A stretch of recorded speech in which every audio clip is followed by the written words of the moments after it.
Yeah. Books just did an update where they now have an AI tool. Yeah. That'll pull some different reports and it'll flag things if it looks like it's an anomaly expense or if it's high or low compared to the rest of the other months in your database. And so just working with my bookkeeper on, I want you to lean into that. I want you to use the tools. Yeah. I want you to become familiar with it. Because again, Jeff, that stuff's not going to go away. Yeah. Right. It's only going to get better and stronger. Yeah. But to your point, you've got to have that human set of eyes that are checking on it, making sure that it's relevant to your business. It's relevant to the product or the service that you're trying to sell. Right. And that it makes sense for your customers. Yeah.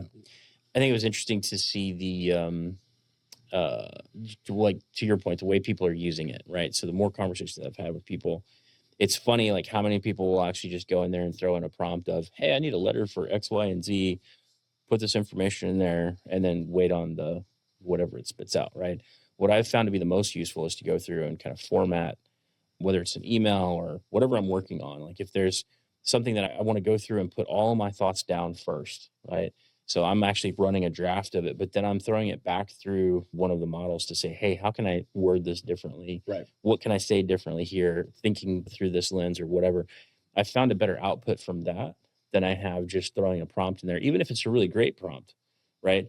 Because you're actually putting the creative thought process. You're actually like thinking through what it is that you're trying to convey, right? And then you're just asking it, how can I say this differently? Yeah. Right? How can I tweak this in a way that gets my point across or gets my message across or whatever? And so rather than using it, to your point, like just throwing something in there and getting this whole kind of printout from AI saying, oh yeah, here's the deal, here's what we're going to do. If you've put time and forethought into it, again, it goes back to better inputs, better outputs, right? And I think that's going to be the driver on some of that. It would be interesting to see. Yeah, I think back to when Texas Instruments released the TI series of calculators. Yeah. And it was a game changer. Yeah. Right. But it didn't matter how great the tool was. If you couldn't figure out what the formula was that you needed to input in order to get the results. Yeah, it didn't matter. Yeah, right. Absolutely. So it's the same thing here with the AI, regardless of whether it's video editing software that AI is in or copywriting software. Yeah, no, I totally agree on that. Man, you guys are up to 500 and how many episodes now? For the podcast? We just released, I think, our 515th episode on the podcast. Nice.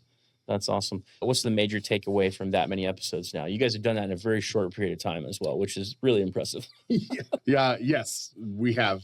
It's just fun having conversations with great people like you. Yeah. It's having conversations with business owners from all across the United States and the world at this point. We've had a lot of international guests. I think the biggest takeaway is everyone has a story to tell. Yeah. Right? Everyone has a very unique experience.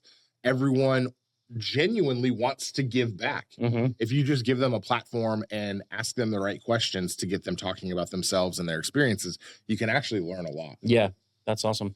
I'm gonna hit you with some questions you may not know the answer to.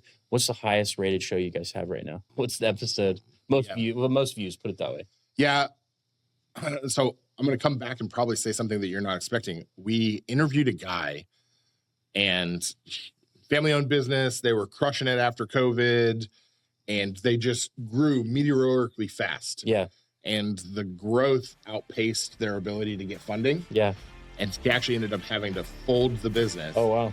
And left a lot of his vendors holding the bag on some bills that and that's the number one rated episode because people were trying to figure out how they could find that guy to get a hold of him so they can get paid. And so not the answer we were expecting. That's funny. Yeah. That's funny. So, wow, technology at its best.